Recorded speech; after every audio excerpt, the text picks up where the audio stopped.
Dear students, आज मैं आपके सामने लेकर आया हूँ 10th क्लास का इंग्लिश का बोर्ड का पेपर।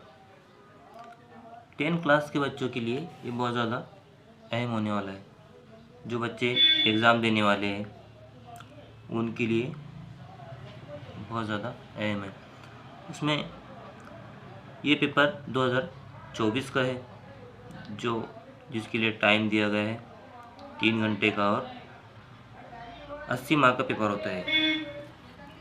उसमें 7 सेक्शन होते हैं, जिसमें सबसे पहला जो सेक्शन हम देखेंगे 8 मार्क के लिए दिया गया है सेक्शन लैंग्वेज स्टडी का। सबसे पहले जो सेक्शन है वो 10 मार्क के लिए दिया गया है। उसमें सबसे पहला क्वेश्चन नंबर 1 है, उसका A do as directed attempt any 4। उसके अंदर 6 क्वेश्चन दिए होते हैं, लेकिन कोई 4 ही करने होते हैं जो 8 मार्क के लिए होते हैं। उसमें सबसे पहला हम देखेंगे complete the following words by using correct letters. उसके अंदर जो 4 वर्ड दिए हुए हैं उसके अंदर एक करेक्ट लेटर लिखने के बाद उस वर्ड को कंप्लीट करना है। इसमें सबसे पहला है LI डैश डैश में G लगा देंगे तो वो लाइट हो जाएगा। सेकंड में FCUS में O लगा देंगे फोकस हो जाएगा। उसके बाद थर्ड में HAB और डैश के बाद T है तो उसमें I लगा देंगे, वो हैबिट हो जाएगा। उसके बाद चौथा में STI डैश और उसके बाद K है तो उसमें C लगा देंगे, वो स्टिक हो जाएगा। इस तरह ये हमारे 2 मार्क कंप्लीट होते हैं। उसके बाद उसमें सेकंड है put the following words in alphabetical order. जो 2 लाइन दी हुई है उसको अल्फ़ाबेटिकल ऑर्डर में लगाना है। मतलब जो अल्फ़ाबेट होते हैं जैसे ABCD, इसमें इस तरह से उसको तरतीब में लगाना होता है। तो उसका सबसे पहला लेटर देखा जाता है। इसमें पहला लेटर T है, इसमें B है, इसमें G है, इसमें R है। इस तरह उसमें अल्फ़ाबेटिकल ऑर्डर में लगाना है। तो इसमें सबसे पहले B पहले आएगा बर्ड्स, उसके बाद है G गार्डन, उसके बाद है R पहले आएगा तो रोज़, और लास्ट में इसको 4th नंबर पर ट्रीज को लिखना होगा। उसके बाद दूसरा करना है, इसमें भी उसी तरह लिखना है। तो इसमें पहला लेटर सेम है, इसमें T तो इसमें पहला लेटर अगर सेम रहा तो सेकंड लेटर देखा जाता है। सेकंड लेटर भी तकरीबन 3 में सेम है तो उसमें देखना है हमको टेस्ट, क्योंकि ABCD अल्फ़ाबेटिकल ऑर्डर में E पहले आता है इसलिए इसको टेस्ट। उसके बाद लिखना है ट्रीटमेंट, उसके बाद थर्ड नंबर पर लिखना है ट्रबल और फोर्थ पर ट्रूथ। इस तरह हमने इसको अल्फ़ाबेटिकल ऑर्डर में सीक्वेंस में लगाया। उसके बाद थर्ड नंबर पर है पंचुएट द फॉलोइंग सेंटेंसेस। इसको पंचुएशन मार्क देना है। जैसे she cried, are you crazy. Cried के बाद शी क्राइड के बाद कॉमा लगाना है। आर यू क्रेजी किसी के कहे हुए जुमले हैं तो किसी के कहे हुए जुमले को कोटेशन मार्क्स में लगाना होता है और ये लास्ट में क्वेश्चन मार्क लगाएंगे। उसके बाद दूसरा है the teacher said let's start today's lesson. The teacher said के बाद कॉमर्स लगाना है।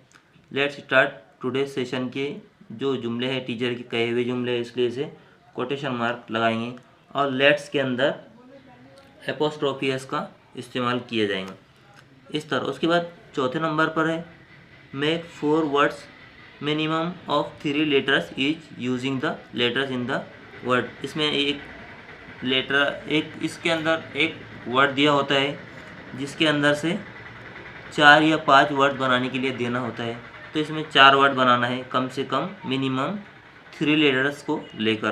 तो हम बनाएंगे सबसे पहले एडवर्टाइजमेंट जो लेटर दिएगा, वर्ड जो दिया गया है उससे हमको 4 वर्ड बनाना है। उसमें सबसे पहला बनेगा ट्री, दूसरे बनेगा मेन, उसके बाद बनेगा ईट और सेंट। इस तरह हमने 4 वर्ड्स बनाए। उसके बाद 5वें नंबर पर है, वैसे तो हमने 4 इसके कंप्लीट कर लिए, हमारे 8 मार्क्स फिक्स हो गए। लेकिन अगर पहले 4 में से अगर किसी बच्चे को, किसी स्टूडेंट को अगर नहीं आ रहा तो वो इसको हल कर सकता है। Write the related words as shown in the example.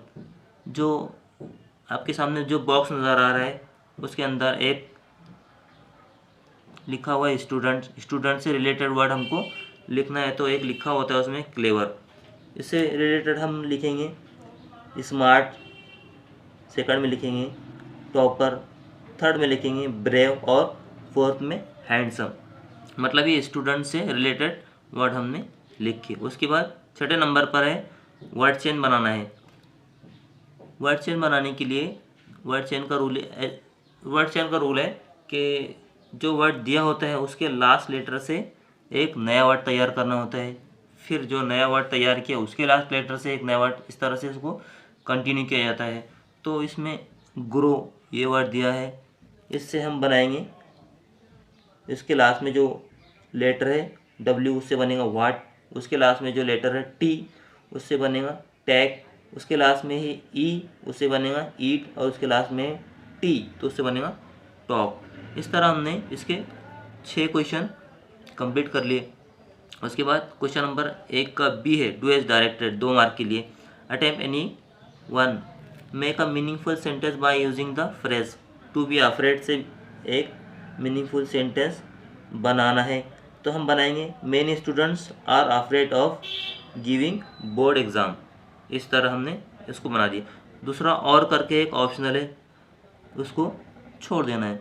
उसके बाद दूसरे नंबर पर है attempt any one at a prefix और सफिक्स। इसे प्रीफिक्स और सफिक्स बनाना है हमको, जिससे इसमें दिए हुए हैं मैनेज और काइंड। मैनेज और काइंड का प्रीफिक्स या सफिक्स बनाना है, तो मैनेज का मैनेजमेंट, काइंड का काइंडनेस। इस तरह से हमने इसको प्रीफिक्स और सफिक्स बनाए।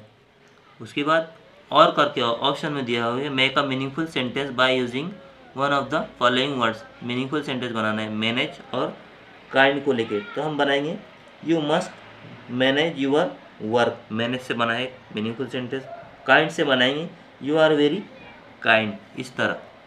उसके बाद सेक्शन नंबर 2 जो 20 मार्क्स के लिए पूछा जाता है, जिसके अंदर के पैसेज जो होता है उसकी एक्टिविटी आपको पैसेज की मदद से सॉल्व करना होता है। इसमें दिया हुआ है ट्रू और फॉल्स, मतलब सही गलत पैसेज की मदद से सिलेक्ट करना है।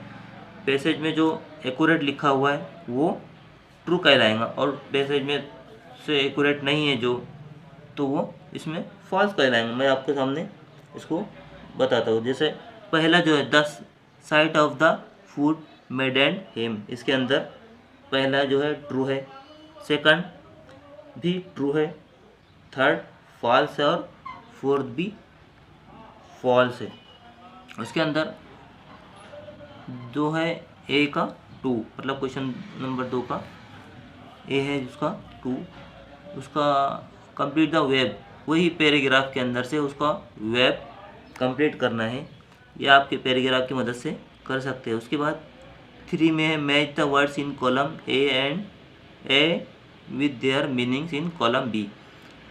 ये भी पैराग्राफ की मदद से आप इसको हल करना होगा। जैसे मैं आपके सामने उसको हल किए देता हूँ। स्क्रैप्ड का होगा रब्ड, डोजिंग का होगा स्लीपिंग लाइटली, प्लेटो का होगा large high area of land, और वेट का होगा शार्पेन। इस तरह ये पैसेज में से ही दिया हुआ है।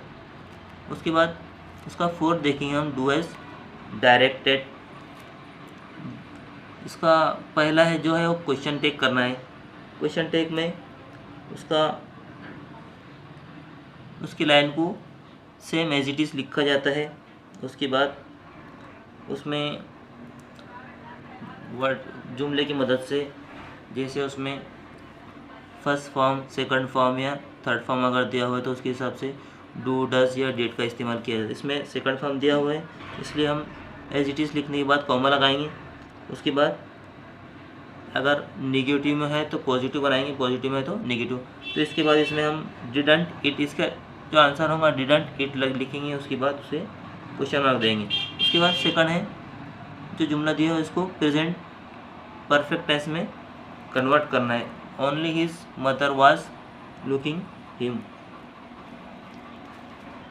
तो प्रेजेंट परफेक्ट टेंस का रूल्स है सब्जेक्ट, हैव, हैज़ और वर्क की थर्ड फॉर्म, तो इसका आंसर आएगा ओनली हिज मदर हैज़, इसके अंदर हैज़ लुक्ड एट हिम, इस तरह से। इसके बाद है right any 4 good things that your parents taught you, मतलब आपके जो पेरेंट्स ने आपको कुछ चीज़ें जो सिखाई हुई, अच्छी चीज़ें सिखाई हुई, उसमें से 4 चीज़ें आपको लिखना है इस तरह। उसके बाद उसका बी है जो 10 मार्क्स का है, वो भी पैसेज के अंदर से उसकी एक्टिविटी करना है। उसमें देखो हु सेड टू होम, मतलब किसने, हु सेड किसने कहा, और टू होम किससे, इसके अंदर पैसेज के अंदर इसका आंसर लिखना मैं आपको बता देता है। हु सेड मतलब किसने कहा, इसके अंदर चाइल्ड लेबरर ने राइटर से कहा, सेकंड में चाइल्ड सोल्जर ने राइटर से कहा। इस तरह इसका पैसेज में इसका आंसर लिखना होता है। उसके बाद वही पैसेज में से उसका वेब कंप्लीट करना है, जैसे Holi places for prayers, prayers की जो इबादत गाह है, जो मुकद्दस है, उनकी 4 के नाम लिखना है जो उसमें है मौजूद है। जैसे सबसे पहले चर्चेस, मॉस्क्यूज, और है टेम्पल्स और प्रेयर हाउसेस, इस तरह से इसको 4 लिखना है। उसके बाद नेक्स्ट है बी का 3, right the describing word for the following from the passage, passage के अंदर से इसको भी लिखना है। जो लिखा हुआ मैं आपको बता देता, जिसमें वीक लिखा है उसके पहले उसमें पैसेज में लिखा है 1, मतलब 1 वीक हो जाएगा। कुरान है उसके पहले लिखा है उसमें होली, मतलब होली कुरान, मुकद्दस कुरान। उसके बाद वायलेंस लिखा हुआ है, उसके पैसेज में लिखा हुआ है ग्रेटर, मतलब ग्रेटर वायलेंस हो जाएगा उसमें। उसके बाद रिलीजियंस लिखा हुआ, उसके पहले उसमें लिखा हुआ है ग्रेट, ग्रेट रिलीजन, इस तरह। उसके बाद डुएस डायरेक्टर B4 में उसको इनडायरेक्ट स्पीच में कन्वर्ट करना है। जैसे he asked me what is my fault, उसके ऑप्शन दिए हुए, उसका ऑप्शन डी सही होगा, he asked me what his fault was, इस तरह। उसी का सेकंड है जिसे इन्फिनेटिव में बनाना है। इन्फिनेटिव का रूल ये है कि उसके अंदर जो वर्ब होता है उसके पहले टू लगा होता है, टू और वर्ब को अंडरलाइन करना होता है। इसके अंदर टू किल को अंडरलाइन करना है। उसके बाद बी का है जो what will you do if you find a poor and needy child explain, अगर तुम्हें ज़रूरतमंद और गरीब बच्चा आया मिला तो उसे उसकी आप किस तरह से मदद करोगे, अपने जुमले में आपको बयान करना है। उसके बाद है सेक्शन 3 में पैसेज दिया हुआ है, उसके आंसर आपको करना है। तो वो पैसेज में से आपको ढूंढ कर उसके आंसर लिखना होगा, जो 5 मार्क के लिए दिया हुआ है, जो पोएट्री सेक्शन में आता है। तो वे भी आपको कंप्लीट करना होता है। उसके बाद 5 मार्क के लिए वही पोएट्री सेक्शन का आता है जो आपके सामने नज़र आ रहा है। जैसे देखो यू स्टार्ट डाइंग स्लोली एक पोएम है, उसका क्वेश्चन दिया होगा जिसमें से उसका आंसर करना है। मैं आपको बताता हूँ, ये पूरा से पोएट्री दी हुई है, ये उसके आंसर क्वेश्चन दिया हुआ है। जैसे टाइटल लिखना है, मतलब टाइटल ऑफ द पोएम, जो पोएम आपको पढ़ के बताया मैंने उसका टाइटल लिखना है। और name of the poet, poet का नाम लिखना है। टाइम स्कीम बनाना है, फिगर ऑफ स्पीच लिखना है, और सेंटर या थीम लिखना है, उसमें सेंटर आइडिया या थीम लिखना है। तो ये पूरा 5 मार्क के जो दिया है बहुत ज़्यादा ईजी होता है। तो टाइटल में लिखना है, मैंने आपको बताया, एक बार बता दूँ। देखो टाइटल मतलब टाइटल ऑफ द पोएम क्या है, यू स्टार्ट डाइंग स्लोली, तो टाइटल में लिखना है आपको यू स्टार्ट डाइंग स्लोली। और name of the poet last में लिखा होता है, नेम ऑफ द पोएट भी उसमें लास्ट में लिखा है। तो उसके बाद लिखना है राइमिंग स्कीम। राइमिंग स्कीम में इसकी राइमिंग स्कीम नहीं है, मतलब राइमिंग स्कीम में होता ही है कि पोएम के लास्ट के लेटर, पोएम के लास्ट के वर्ड देखे जाते हैं, जो राइमिंग वर्ड अगर मैच हो रहा है तो उसके हिसाब से उसको एडजस्ट करना होता है। इसके अंदर राइमिंग स्कीम नहीं है, इसलिए इसे फ्री वर्स लिखा जाएगा। राइमिंग स्कीम में फ्री वर्स लिखा जाएगा। फिर फिगर ऑफ स्पीच देखना है, उसमें अगर फिगर ऑफ स्पीच कौन सा है तो उसमें फिगर ऑफ स्पीच लिखना है। इसके अंदर फिगर ऑफ स्पीच दिया हुआ है एंटीथेसिस, मतलब हुर्फ तजाद दिए हुए, और हाइपरबोली, दो इसमें पूछा है एक ही, आप एक ही लिखेंगे तो एंटीथेसिस लिखना होगा आपको। उसके बाद सेंटर आइडिया या थीम लिखना है 2 से 3 लाइन में आपको अपने जुमले में पोएम के हिसाब से। उसके बाद सेक्शन 4 जो 15 मार्क का है, जिसमें से पैसेज जो है उसका आंसर करना है आपको, जो आपके सामने पैसेज नज़र आ रहा है। और उसके अलावा डायग्राम दिया हुआ है जिसमें से awards that Kalam received during his life. APJ Abdul Kalam ने जो अपनी ज़िंदगी में अवार्ड हासिल किए उनके नाम लिखने हैं 4। देखो इसमें 4 अवार्ड दिए गए, जैसे भारत रत्न अवार्ड, इंदिरा गांधी, पद्म विभूषण और पद्म भूषण। इस तरह से इसमें अवार्ड दिए गए हैं, तो इसमें फिल करना है। उसके बाद A3 है fill in the blanks by using suitable phrases of word. जो वर्ड दिए हुए हैं उसमें उसके हिसाब से उसको फिल करना होता है। उसके बाद डू एज डायरेक्टेड में Kalam wrote several books, frame a WH type question to get the underline part as answer. इसके अंदर जो अंडरलाइन किया होगा, मतलब इसके अंदर ऐसा क्वेश्चन बनाना है जो अंडरलाइन उसका आंसर हो जाए, इस तरह। तो हम बनाएंगे how many books Kalam road, तो उसका आंसर हो जाएगा सेवरल बुक्स, इस तरह से। उसके बाद उसका सेकंड है Kalam earned a degree in aeronautical engineering. इसमें the beginning the sentence with a degree से स्टार्ट करना है, उस तरह से इसका आंसर करना है। उसके बाद A5 में who is your role model, write few lines about his या हिम। आपका रोल मॉडल कौन है उसके बारे में आपको कुछ लाइनें लिखना है। उसके बाद आता है समरी राइटिंग, जो 5 मार्क्स के लिए दिए गए, जो पैसेज में से आपको एक सूटेबल टाइटल सेलेक्ट करना होता है और उसका आंसर लिखना होता है। उसके बाद है लेटर राइटिंग, जो बहुत ज़्यादा अहम है। Letter writing, there are 2 types of letters, formal letter और इनफॉर्मल लेटर। ये ऑप्शनल होते हैं, कोई तो या तो फॉर्मल लेटर किया जाए या इनफॉर्मल किया जाए। मैं आपको एक उसका फॉर्मेट बताता चलूँ। फॉर्मल लेटर में सबसे पहले सेंडर एड्रेस होता है, उसके बाद रिसीवर एड्रेस होता है, फिर जो सब्जेक्ट दिया होता है सब्जेक्ट लिखना होता है, सब्जेक्ट में खत लिखने की असल वजह बयान की जाती है। उसके बाद सैल्यूटेशन, मतलब डियर सर करके खत स्टार्ट किया जाता है। और उसके बाद जो पहली लाइन मैं आपको बताऊंगा वो एज इट इज़ आप लिख सकते हैं, जैसे I would like to draw your attention, इस तरह आप खत की शुरुआत कर सकते हैं। उसके बाद 2 से 3 लाइन खत की असल वजह लिखी जाएगी। उसके बाद लास्ट में I shall be thankful to you, इस तरह। और लास्ट में थैंक यू योर्स फेथफुल्ली, और लास्ट में आपका नाम लिखा जाए। इस तरह से खत जो है फॉर्मल लेटर लिखा जा सकता है। और इनफॉर्मल लेटर में भी सेम एज इट इज़, जैसे उसके अंदर सेंडर एड्रेस होता है, रिसीवर एड्रेस नहीं होता है और सब्जेक्ट भी नहीं होता है। सैल्यूटेशन होता है, उसमें डियर फादर या फ्रेंड्स को लिखा है डियर फ्रेंड, और उसके अंदर उसके नीचे I am fine here and hope you also be fine there. इस तरह से खत की शुरुआत आप कर सकते हैं। 2-3 लाइन लिखा जाए, फिर लास्ट में convey my regards to all family members, फिर यूअर्स लविंगली, इस तरह से। इसके अंदर देखिए, हम देखो इमेजिन यू आर शिवम वो शिवांगी।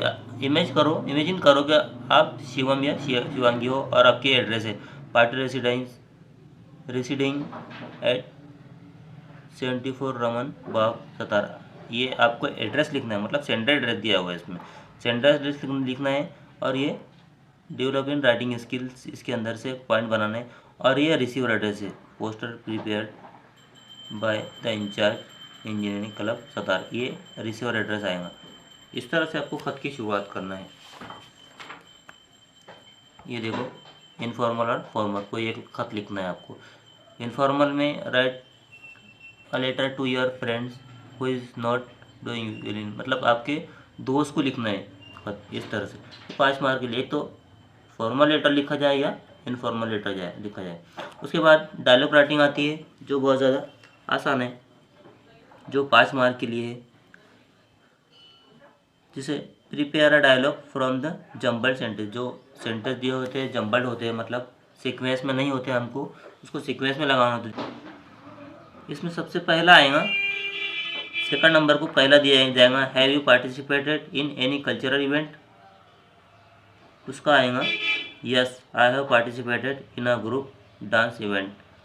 फिर इसमें थर्ड ही दिया जाएगा, which song did you select, उसमें जो फर्स्ट है उसको 4th नंबर दिया जाएगा, I selected a Punjabi folk song. इस तरह से उसको सीक्वेंस में या तरतीब में लगाना होता है। उसके बाद कंप्लीट द डायलॉग राइटिंग दी हुई उसको कंप्लीट करना होता है। Do you like to watch movies, तो उसका आंसर आएगा yes I like to watch movies. उसको में आएगा which is your favourite movies, तो इसका आंसर लिखना होगा आपको, कोई आपकी फेवरेट मूवी है, पसंदीदा मूवी, उसका नाम लिखना होगा। उसके बाद और मतलब ऑप्शन में लिखा हुआ है स्पीच राइटिंग ऑप्शनल में। फिर नेक्स्ट है इनफॉर्मल ट्रांसफ़र, जो 5 मार्क के लिए दिया गया है। इसके अंदर होता ही है या तो डायग्राम बनाना होता है या डायग्राम पर से पैराग्राफ बनाना होता है। इसमें आपको डायग्राम दिया हुआ है, इसमें से आपको पैराग्राफ बनाना है। पैराग्राफ बनाने के लिए जो डायग्राम बनाना है उस पर गौर किया जाए। रेनी, विंटर और समर, मतलब 3 सीज़न दिए हो गए हैं, उस पर से आपको पैराग्राफ बनाना है। रेनी का जो सीज़न होता है जून, जुलाई, अगस्त और सितंबर। विंटर का सीज़न होता है अक्टूबर, नवंबर, दिसंबर, जनवरी। समर का फरवरी, मार्च, अप्रैल और मई। इस तरह से इसके मेन पॉइंट बनाकर एक पैराग्राफ आपको बनाना हो, जो 5 मार्क के लिए आपको 5 मार्क के लिए दिया होता है। उसमें उसके बाद है वो ऑप्शनल है, और करके ऑप्शनल है, ये अगर वो आपने कर लिया तो ये छोड़ देना होता है क्योंकि ऑप्शनल है, जो पैराग्राफ में दिया होता है, ये पैराग्राफ में दिया हुआ। उसके बाद बी है do any one of the following. इसमें न्यूज़ रिपोर्ट तैयार करना है, जो आपको जैसे new vision school celebrated yoga day, ये एक स्कूल के अंदर योगा डे सेलिब्रेट किया गया, उस पर आपको 5 मार्क के लिए लिखना होता है। उसमें सबसे पहले हेडिंग दिए हुए थे, हेडिंग देना है, डेडलाइन लिखना है, इंट्रोडक्शन, इस तरह से आपको ये करना होता है, जो 5 मार्क के लिए दिया होता है। और उसके बाद ये ऑप्शनल होता है, ये छोड़ देना। उसके बाद है स्किल डेवलपिंग, जो 5 मार्क के लिए दिया हुआ है, मतलब इसके अंदर से आपको ये बहुत ज़्यादा ईजी होता है। सबसे पहले 2 मार्क का ये देखो, translate the following words into your medium of instruction, मतलब 5 मार्क की, और इसमें से कोई 4 ही करना है, इसको आपने ट्रांसलेट करना है। कंपटीशन मुकाबला, ह्यूमैनिटी इंसानियत, कॉरेज हिम्मत, प्रेयर दुआ, ग्रेट बड़ा, इसमें से इसको इस तरह से इसको ट्रांसलेट करना होता है। उसके बाद इसको भी ट्रांसलेट करना है, कोई 2 इसमें से ट्रांसलेट करना है। Remove your shoes outside the library के बाहर ही अपने शूज़ को उतारा जाए। Keep silence in the library में जो हो खामोशी का मुजाहरा किया जाए। इस तरह से कोई 2 इसमें से सॉल्व करना होता है। इसके बाद जो सी है एडम्स या प्रोवर्ब्स को आपकी मीडियम में, जैसे उर्दू में, हमारी मीडियम उर्दू है तो उसको उर्दू में लिखना है। A friend is need is a friend indeed, इसका मतलब होता है जो मुश्किल वक्त में काम आए वही सच्चा दोस्त है। इस तरह से डियर फ्रेंड्स, आज हमने समझा 10th क्लास का इंग्लिश का पेपर किस तरह से सॉल्व किया जाता है।